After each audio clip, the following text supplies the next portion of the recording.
In case you missed our two-part investigative series on the ANC, the megachurch, and the mystery of the 200 million rand money flows, here is a short recap.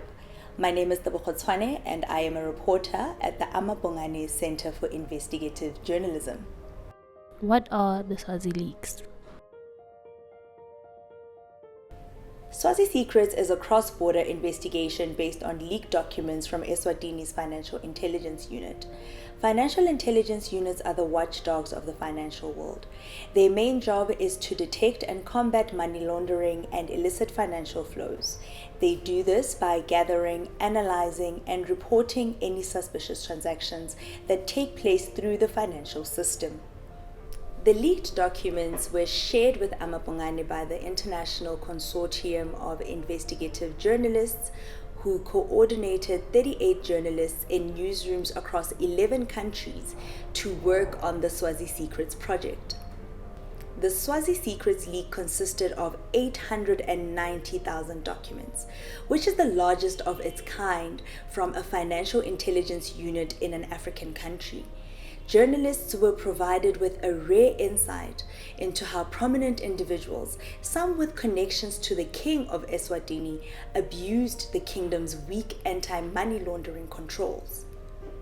One case that was picked up by the EFIU implicated the chief financial officer of South Africa's governing party, the African National Congress, or ANC, in a suspected money laundering scheme that channeled over 200 million rands from South Africa to a controversial Archbishop Bheki Lukhele in Eswatini. What's more, the Swazi Secrets documents further revealed that some of the money that was directed to Archbishop Lukhele could be traced back to a bank account belonging to the African National Congress. Who is Archbishop Lukhele?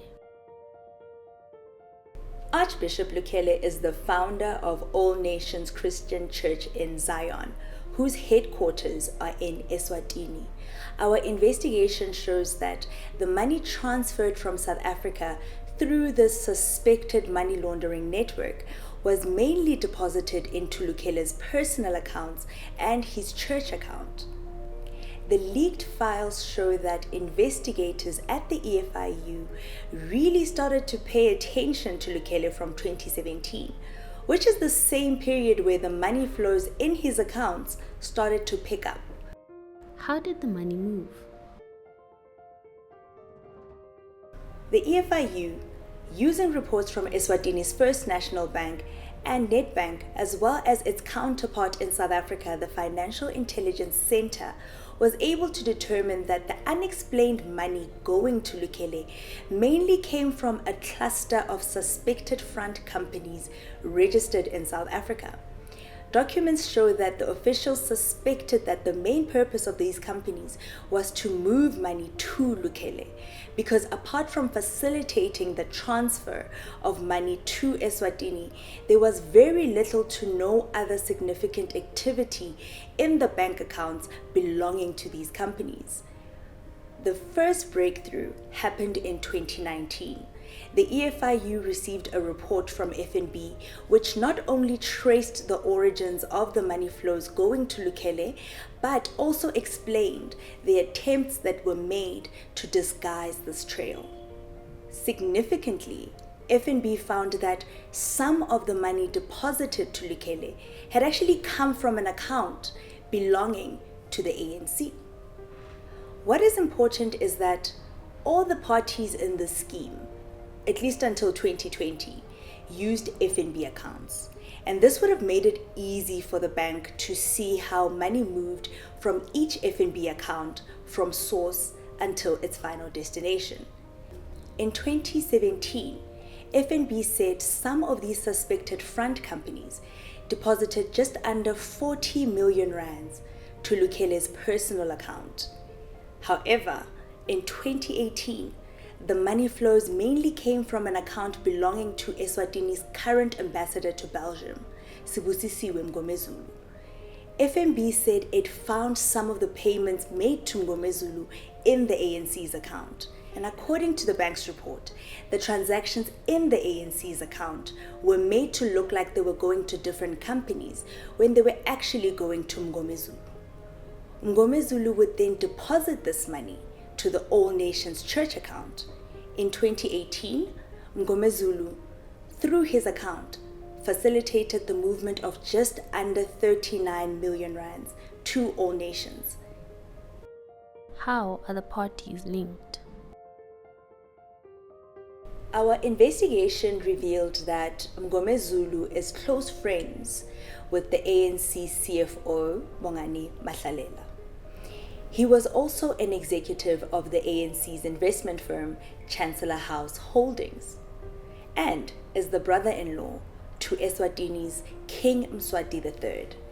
Social media posts also revealed that Mngomezulu and Mahlalela had links to some of the directors of these suspected front companies.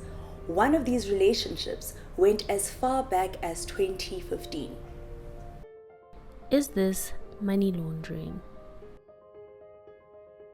While religious institutions often enjoy a level of trust and legitimacy that can be exploited to conceal illicit financial activities, Archbishop Lukhele and his All Nations Christian Church became pivotal in the suspected money laundering scheme.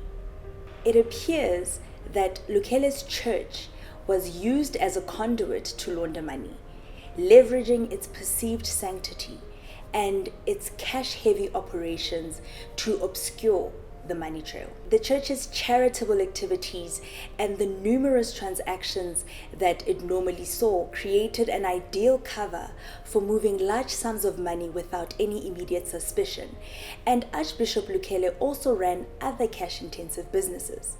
The pattern of deposits and withdrawals, combined with the use of church accounts and front companies, suggested a deliberate attempt to disguise the origins and the final destination of the money, fitting the classic definition of money laundering.